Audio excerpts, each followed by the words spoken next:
Today I'm going to show you just how to change the pool motor and leave the existing pump here. Okay, the first thing you want to do is make sure the breaker is off.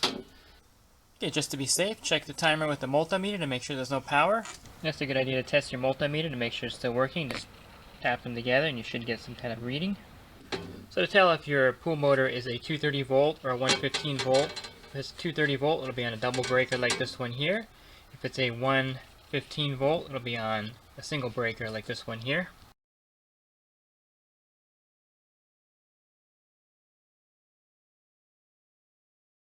Couple important things before you begin. You want to make sure that you replace the motor with the same horsepower. This is a 1 horsepower motor. It has to match the impeller for it to work effectively. You can't put a 2 horsepower motor on a 1 horsepower impeller, and vice versa. You can't put a 2 horsepower motor with a 1 horsepower impeller in there.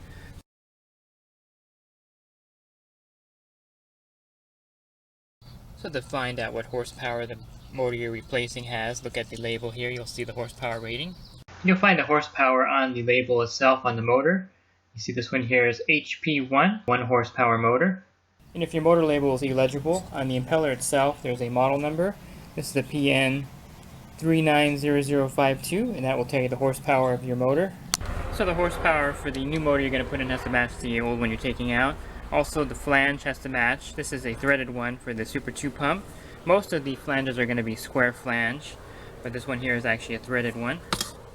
If you're not sure, go ahead and take the motor into your local pool store and they'll let you know what replacement motor to get. Usually it's pretty easy to tell what pump you have. They'll have the label on the pump itself, like this whisper flow here. Sometimes the pump is not marked. You don't know what kind of pump it is. So if you don't know what kind of pump you have, go ahead and look at the lid. There's a number here, marked here. Also the basket has a number on it. You can see this is a V38185, so it's an American Products pump. It also says American Products here on the lid. Okay, the reason you need to know what type of pump you have while you're installing your motor is that the pump seal, along with all the other parts that go with your particular pump, are pump specific. So you need to know the model of your pump or to get the right parts for it. Take these back bolts off here so I can expose the wires. And I'll just disconnect this particular motor right now. Okay, let me pull these off right now. And I have to unscrew the ground wire right now. And the wiring is very simple. There's just 3 wires. Okay, then you just have to carefully pull the wires through. Okay, once you get the wires out, you can go ahead and disconnect the motor from the pump. I'm going to go ahead and save this piece for the new one. Okay, this particular motor has 6 bolts holding it on to the pump. They come off fairly easily.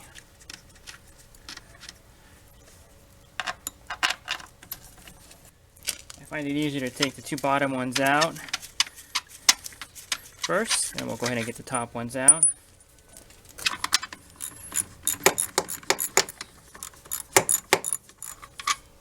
Okay, now it's pretty simple. You just grab the motor, pull it back, and it comes right out.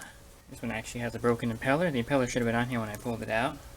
We have a whisper flow pump, another popular pump. It has the 6 bolts like the Hayward Super 2 has. The only difference is that the diffuser is held on by some Allen screws, so you need an Allen wrench to get the diffuser off in order to get to the impeller. If you have a pump held on by a clamp like this, simply just undo this clamp here and the motor will separate from the pump. Okay, this should pop right off. Once you get that off, you can see the impeller here that snapped off.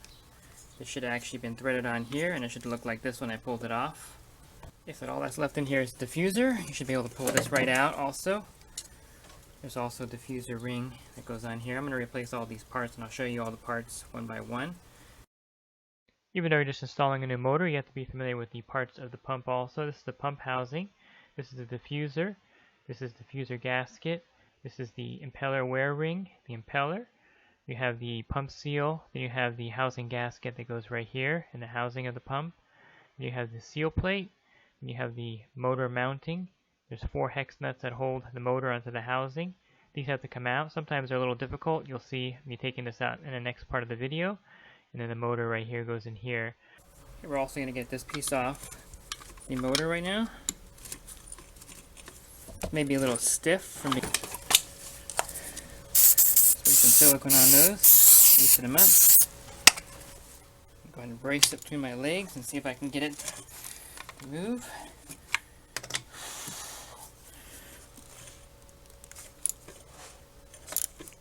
one.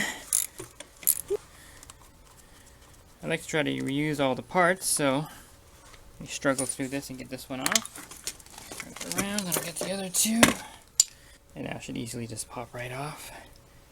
Okay, so I got that pump apart. I'm going to go ahead and get a new impeller and a new seal, and I'll go ahead and put the new motor on and show you how to do that.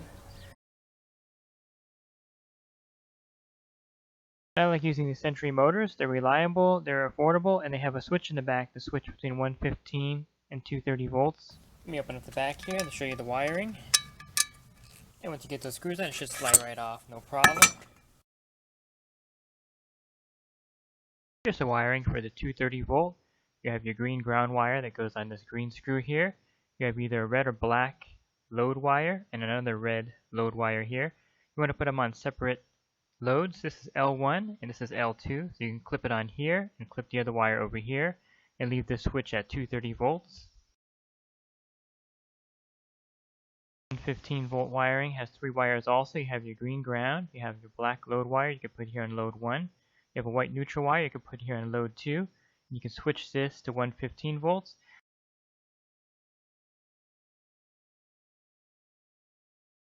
So to get the motor mounting plate on correctly, the top of the pump will have the label usually on it. And in some cases the top of the motor will have the starter capacitor.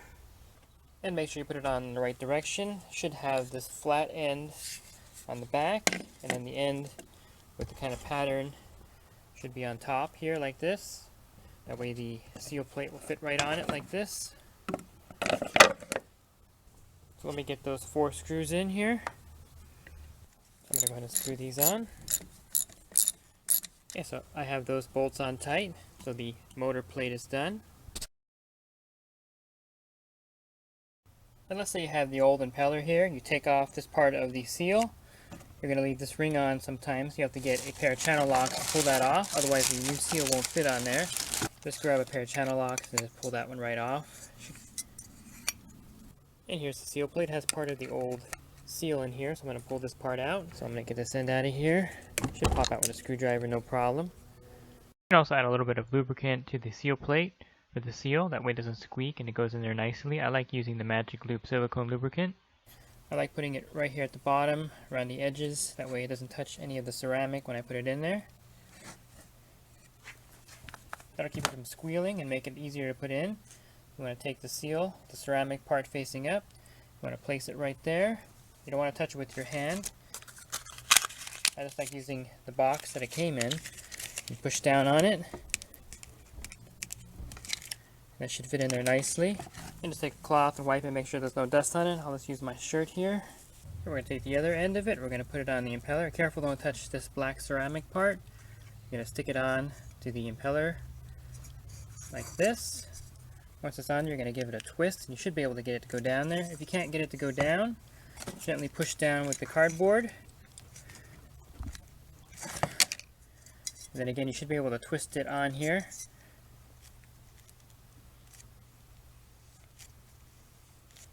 It should fit flush like that. Again, careful not to touch that. And wipe it off. Make sure there's nothing on there. Use my shirt. So it looks something like this. You have the impeller, that seal there, the ceramic, and you have the other ceramic here. Okay, now you're going to put the seal plate on here.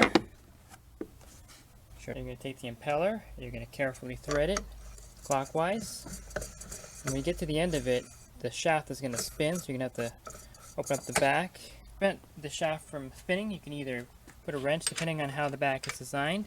You can wedge a wrench right in here to stop the back from spinning, or even a screwdriver. Either one will work fine to keep it from spinning. Okay, this particular one, you can just put a screwdriver right there.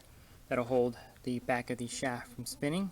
Okay, where I have the screwdriver back there, I'm going to go ahead and turn it clockwise just to make sure it's tight. And you get the impeller back off, the same process. You wedge a screwdriver or wrench back there, turn it counterclockwise, it'll spin right off. So if the seal is not done properly, water will start leaking through the bottom of the motor. You'll see it dripping here at the bottom of the motor here. So make sure you put the seal in correctly and don't touch the ceramic part of it. Okay, so all that's done. All that's left now is to put the motor back into the pump housing and the wire up the motor. So it's a good idea to have a housing gasket for the pump housing. This one here looks good. You can tell if it's worn out, if it's stretched or bent or sticking out. I'm going to go ahead and just use the existing one and put some silicone lube on it. Make sure it seals really good. If it starts leaking afterwards, I'll just pull the motor off and redo the housing gasket. But I always carry one just in case. Definitely want to change the diffuser gasket. It sits right on top of the diffuser. They wear out pretty quickly. It's always a good habit just to lube them up. That way the O-ring will go on nice and easy, and it'll extend the life of the O-ring also. A little lube on there. New one on. I'm going to go ahead and lube up the existing housing gasket. Again, if it needs to be changed, you can definitely change it. If this thing starts to leak afterwards, I'll definitely change it. But it looks like it's in good shape. The last part to put on is the wear ring for the impeller. It goes with the large side facing out, thin side facing towards the motor itself. So I always like to wire up the motor before I attach it. Let me go ahead and take this off and I'll put the wires in. Okay, the first thing you want to do is screw the elbow in. Go ahead and attach the locking ring also. This on securely. Carefully feed the wires through. May need to use a screwdriver to pull it a little bit. Just be careful you don't damage any of the motor connections. Okay, got them all in there. Okay, I'm going to attach the green ground wire. Okay, now you want to connect the two red wires. I put that one on post number 1. And this will be kind of tight, but let me bend it over. Yes, I got those wires on here. This is on load 2, load 1, set at 230 volts. Now I put the back plate on. Okay, let's get the diffuser on. Usually the diffusers are marked top. This is marked top right here. So it goes on something like this. Should go in there fairly nicely like that.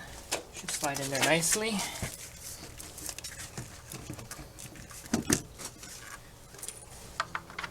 Secure it with some bolts. Okay, once they're in hand tight, you can use a wrench to tighten them up the rest of the way. I like to do a star pattern, so I'll do this top one. I'll go down to this bottom one here. Go over to the other bottom one. Okay, just check to make sure they're all tight. Okay, the final step is hooking up this wire here. This will ground the motor.